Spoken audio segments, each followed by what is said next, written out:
हमारी बहुत ज्यादा बड़ी प्रॉब्लम, हम अपने जीवन में हर किसी को समझाने बैठे होते हैं, ये समझाया जा रहा, ये समझाया जा रहा है, तू तू तू तू तू तू तू तक तू तक तू या ऐसे करो, ऐसे करो, ऐसे करो, ऐसे करो, ऐसे करो, ऐसे करो। अब काम वाली को समझाया जा रहा है, ड्राइवर को समझाया जा रहा है, घर के अंदर को बंदा उसे समझाया जा रहा है। अब उसको समझा रहे हैं, मतलब हमने जान लिया कि ये वाली बात मुझे पता है और ये वाली बात मैं इसको भी बता दूं। अब अगर ये वाली बात उसे पता होती तो वो भी तो तुम्हारी तरह मालिक ही होता। कॉमन सेंस लगाओ। कॉमन सेंस कहां रहती है? घुटने में नहीं रहती। कहते ना, अबे तेरी अकल घुटने में है क्या? कॉन्शियसनेस को समझिए, यानी कि पागल है क्या? आपकी अकल यहां रहती है, बुद्धिमान बुद्ध यहां रहते हैं, बुद्ध की स्थापना। तो आपकी कॉमन सेंस क्या कहती है?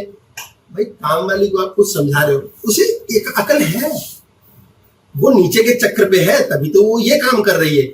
इसीलिए उसके जीवन में ये कष्ट है कि उसे दूसरे के पास काम करना पड़ रहा है। अब वो नीचे के चक्र के व्यक्ति को ऊपर का पता ही नहीं, वो समझेगा कैसे? वो नहीं समझ सकता। आपका छोटा बच्चा है, वो है ही नीचे के चक्र पे। कोई मूर्ख है, बेवकूफ है, वो है ही नीचे के चक्र। आप कह रहे हो समझ, तुझे समझदार बना के छोड़ूंगा, तो आपको पहले तो खुद नीचे आना पड़ेगा उसकी फ्लोर पे, और आप भी बोर हो जाओगे, पागल हो जाओगे। फिर आपको पता है क्या गुस्सा आएगा? मैं बोल बोल के थक गई, मैं बता बता के थक गया, ये सुनता ही नहीं है। मानना तो तूने है नहीं ना, करनी तो अपने मन की है ना। एंड चपड़ नब चपड़ 1 चपड़ 2 चपड़ 3 चपड़ चपड़ चपड़ चपड़, उल्टा उसके साथ आप नीचे आ गए। आपको करना क्या है? आपको बता के छोड़ देना है, अपनी गद्दी नहीं छोड़नी। वो फॉलो करेगा। अगर आपका ड्राइवर ही इतना समझदार होता कि वो सारी बात समझ गया, तो थोड़े दिनों में आप ही उसकी ड्राइवरी करोगे। आपकी और उसकी समझ दोनों की बराबर है, तभी तो आप उस स्थान पे हो। परमात्मा ने आपको ऊपर के स्थान पे धनवान, शक्तिवान, मानसिक तौर पे समझदार क्यों समझा, क्यों बनाया है? क्योंकि आप हो। अगर आप मूर्ख हो तो आप नीचे ही रहोगे, और आप कभी भी समझ सकते ही नहीं। तो किसी को समझाना सबसे बड़ी मूर्खता है। छोटे बच्चों को आप समझाओगे, बेटा देखो बड़े होके तुम बेटा क्या बनोगे, उसे पता ही नहीं बड़े भी होना है। पापा बड़े कैसे होते हैं? बेटा अपने आप हो जाते हैं। तो पापा फिर अपने आप ही समझ लूंगा, आप कट लो यहां से। उसको पता ही नहीं बड़े होके क्या करना है, वो वहां पहुंचा ही नहीं। आप उसको समझाने में लगे होंगे, हम नहीं चाहते तुझे वो दुख आए जो हमें आए। अबे पापा तेरे कौन कौन से दुख आए थे? ये आए थे। पापा तो आप समझदार नहीं थे। बेटा क्या करें, हमने अपने पिता की नहीं मानी। पापा मैं भी कोई ट्रेडिशन पे रहूंगा, मैं भी नहीं मानूंगा, मैं भी धक्के खा के सीखूंगा। आप समझदार हो तो आपको पहले ये समझ होनी चाहिए कि आप इन लोगों को जो अभी नीचे के तल पे नहीं समझा सकते, आपको बता के छोड़ देना है। आपके अंदर चुंबक कितना जबरदस्त होना चाहिए। अभी चुंबक की बात होगी कि दूसरा आपके रंग में रंग जाए।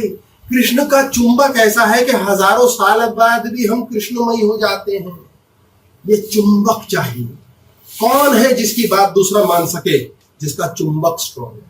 चुंबक कैसे स्ट्रॉन्ग करना है? यही पुण्य और पाप के घड़े का खेल है कि आप चुंबक के द्रुव खींच डालो। ये चुंबक आपके जीवन का आपको इस व्यक्ति को ऑटोमेटिकली समझदार बनाएगा। आप अपनी जॉब के पीछे पड़े हो, अपने काम के पीछे पड़े हो, अपने बच्चे के पीछे पड़े हो, कछु ना होगा। पहले आपको समझदार बनना है कि मुझे ऊपर के चक्र पे मुन्नी के साथ रहना है, मुझे स्वयं के साथ रहना है। स्वयं बड़ा शांत है, बड़ा स्टेबल है, बड़ा संयमित है और सहज है। आप जब ऊपर के चक्र पे हो तो नीचे का सब कुछ सेटिंग होती चली जाएगी। और आप कृष्ण बुद्धि रखते हो कि स्वयं ही नीचे भी देखा एक बार क्या चल रहा है, तो आपका नीचे भी ठीक रहेगा, ऊपर भी ठीक रहेगा, धनवान भी होंगे, आपको लक्ष्मी फॉलो करेगी। विष्णु जी के लिए कहा जाता है कि लक्ष्मी उनके चरणों में बैठी पांव दबा रही। लक्ष्मी क्या है? लक्ष्य। जीवन का हर लक्ष्य जिसको हम प्राप्त करना चाहते हैं, हमारा लक्ष्य कब प्राप्त होगा? जब हम खूब मेहनत कर रहे हैं, दौड़ रहे हैं, भाग रहे हैं। दूसरा लक्ष्य कैसे प्राप्त होगा? जब आप विष्णु बन गए। लक्ष्य और लक्ष्मी आपके चरणों में आ जाएगी। जो लोग इस बुद्धि के होते हैं, अक्सर हम कहते हैं डम्ब है, खोपड़ी खराब है साले पागल की, ना साला डरता है, ना घबराता है, ना घमंड करता है। वो व्यक्ति दिखावे का घमंड करता है, वो दिखावे का डर करता है। उसे इतनी समझ है, बुद्धि है नहीं है, पढ़ा लिखा है नहीं है, लक्ष्मी पैर पकड़ती है। अमीर बन जाते हैं बैठे बिठाए, क्योंकि यहां से बहुत शांत है, उनका घोड़ा स्वयं चलाता है।